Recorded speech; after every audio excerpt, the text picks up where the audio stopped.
হচ্ছে রূপচাঁদ মাছ। এটাকে এখন নুন হলুদ দিয়ে রেখেছিলাম, এটা ভেজে নেবো। এটা সর্ষে বাটা দিয়ে করবো। গরম হয়ে গেছে, মাছগুলো ছেড়ে দেবো।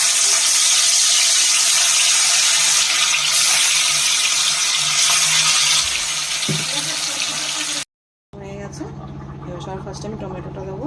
টমেটোটা দিয়ে দিয়েছি, সর্ষে বাটাটা অ্যাড করবো। সর্ষে বাটাটা আমি দিয়ে দিয়েছি, এটা ভালো করে মিক্স করে নেবো। তারপরটা কাঁচা লঙ্কা চেরা ছিল, সেটা দিয়ে দিলাম।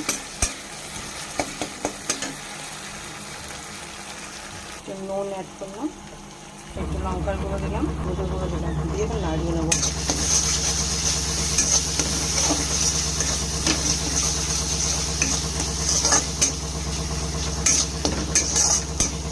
এটা যে সর্ষে বেটেছিলাম তার মধ্যে কিছুটা জল দিয়ে, অল্প একটু জল এর মধ্যে মিক্স করবো। একটু জল অ্যাড করলাম।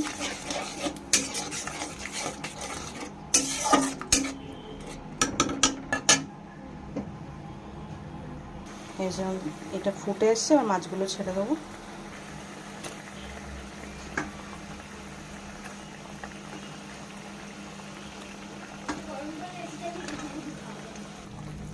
এই যে দিয়ে দিয়েছি, এবার এটা ফুটে আসলে ধনেপাতা কুচি দিয়ে নামিয়ে।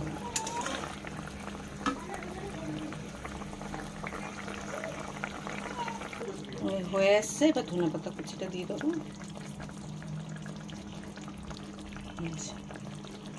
রূপচাঁদ মাছের সর্ষে দিয়ে ঝাল।